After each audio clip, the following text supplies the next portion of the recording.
What is up mga karwa? What is up, what is up? So, napanood niyo ba yung nag-viral ngayon na video ng isang vlogger or motovlogger? Si Yana. Kasamaan ata siya ni Boss Carl. Kung na-encounter niyo na yung um, si Boss Carl. This video is not about Boss Carl. Okay, nakita ko lang kasi yung video niya na nagpapaliwanag about sa payo niya, advice niya kay Yana, which is hindi naman sinunod ni Yana. However, ito yung sitwasyon, ito yung nag-viral. Pumunta silang Sambales, itong motovlogger na si Yana, sila yung mga nakamotor. Tapos merong lokal doon si Kuya Jimmy. Jimmy yung pangalan niya na naka-pick up. Ngayon, parang ang sabi doon sa video is, bako-bako daw yung daanan. So, I think medyo pagiwang-giwang, giwang-giwang si Kuya kasi iniwasan niya nga yung lubak-lubak. At ito namang si Yana is parang mag-overtake, gano'n. Okay? Tas yung do'n sa video, parang sinasabihan niya na, "Wala ka bang side mirror?" Gano'n, gano'n. Walang side mirror. So, ine-explain ko yung sitwasyon na nangyari para alam niyo kung saan siya ilulugar.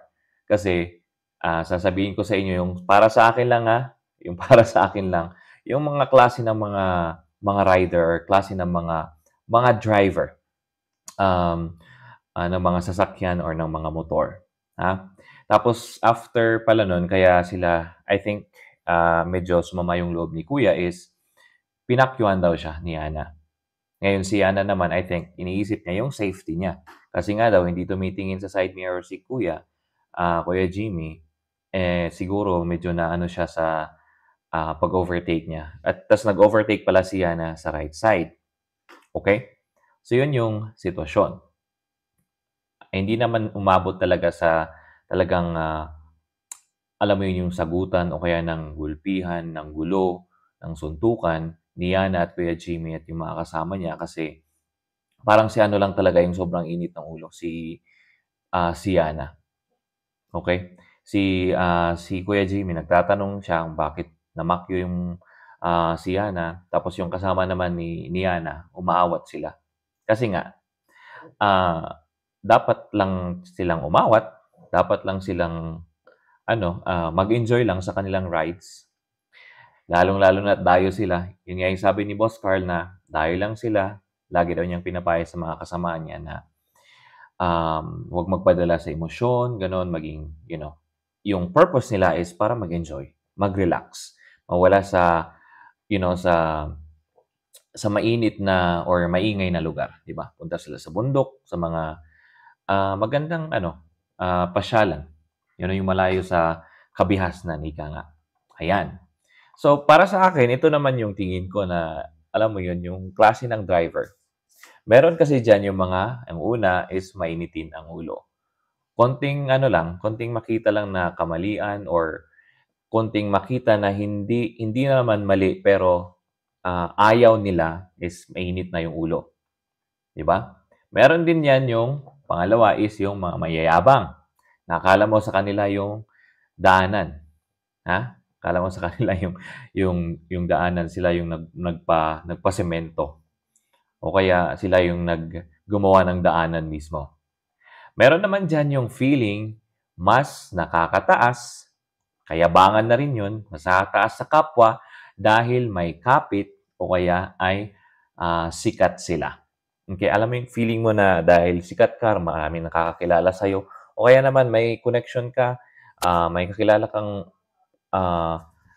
pulitiko, gano'n, feeling mo mas nakakataas ka na sa kapwa mo. Ayan yung pangatlo. Ang pang-apat naman ay gusto mong magpapansin, 'di ba? Gusto mong magpasikat, gusto mong mag-viral. Kung monetize ka na 'pag mag-viral ka mas marami kang kita, 'di ba? Ayan, 'yan yung klase ng mga, mga rider. Alam mo, kahit mali yung driver, si Kuya Jimmy, hindi dapat in-upload yung video. Kasi may proper na, location or ang sinasabi ko is dapat kausapin ng maayos, kung hindi makausap ng maayos is meron namang ano, tamang, um, pagsusumbungan, 'di ba? Tamang pag-uusapan sa barangay, ganyan, sa pulis, ganyan. 'Wag nang i-upload sa social media. Ta's nung in-upload pa niya, hindi pa niya tinakpan yung muka, hindi pa niya tinakpan ah, yung tao mismo, 'di ba? Parang pinapahiya niya sa social media. So, yun palang maling-mali na yung ginawa na yun ni Ana, ha? Maling maling-mali na. Ngayon lalaitin pa yung pickup. Pangit daw yung pickup na para saan? Porke sikat ka? Porke mayaman ka? Porke maganda sasakyan mo? Ha? Huwag magpadala sa emosyon. Laging, relax lang. Mag-intindihin yung sitwasyon at siyempre, magpasensyahan na lang sa daan. Huwag daanin sa init ng ulo. Sabi nga ng iba, mali daw si Kuya Jimmy. Alam niyo kung bakit siya mali? Kasi hindi siya nagdala ng baril. Eto talagang mga netizen, no? Pag nagdala siya ng baril, wala, patay. Joke lang. Feeling ko naman relax si Kuya Jimmy. Kaso, hindi tinake lightly ng family ni Kuya Jimmy. Kasi nga, napahiya yung tatay nila eh. Napahiya yung pamilya nila eh, sa social media. Ha? Tapos, sabi ni Boss Carl sa video niya na ang unang payo niya, huwag nang i-upload. Pero, sabi ni Yana, kaya naman daw niya, kaya niya yung pambabash, mga ganun-ganon. Siguro ang hindi niya in-anticipate is yung na magiging ganito kagrabe, yung sitwasyon. Tapos ang pangalawang payo ni Boss Carl is i-delete na yung video, i-delete lahat ng video nila sa Zambales, and mag-apology, move on. Which is, hindi ginawa ni Yana yung pag-delete ng video. Or at least hindi agad-agad. Ha? At nag-apology naman siya. Meron siyang apology video. The thing is, hindi yun actually passes eh. Hindi passes yung pag-apology mo para makatakas ka sa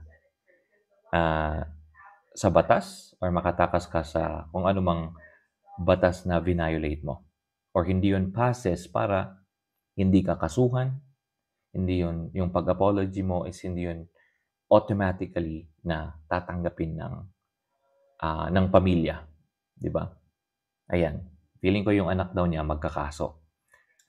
Anak ni Kuya Jimmy para magsilbing lesson na rin sa ibang mga motorista, mga mga rider or mga driver ng four-wheel vehicles. Tapos ngayon, pinapatawag ata si Yana ng LTO para magpaliwanag, para kumbaga i-defend niya yung sarili niya na hindi siya hindi suspendihin yung lisensya niya. Okay? So yun na yung sitwasyon.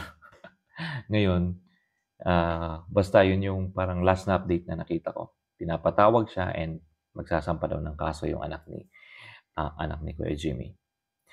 Ang lesson is dapat, again, maging relax lang, intindihin ang sitwasyon, at magpasensyahan.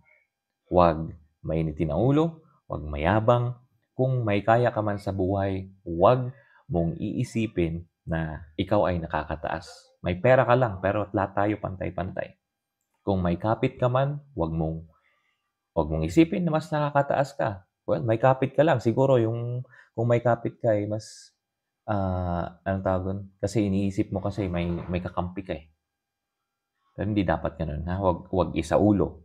Kung meron ka mang kakayanan, huwag masyadong ilagay sa ulo, gamitin sa tama. Okay? Ayan. So, kung gusto mo namang magpapansin, maghanap ka na lang ng ibang gagawin mo. Huwag yung nag-aargabyado ng ibang tao. Ha? Kung gusto mong magpasikat sa social media, kung gusto mong mag-viral. Ayun nga. So, kahit sa ibang issue, kahit mali yung isang tao, no, na nakasagutan mo, it's not proper na i-upload mo sa social media.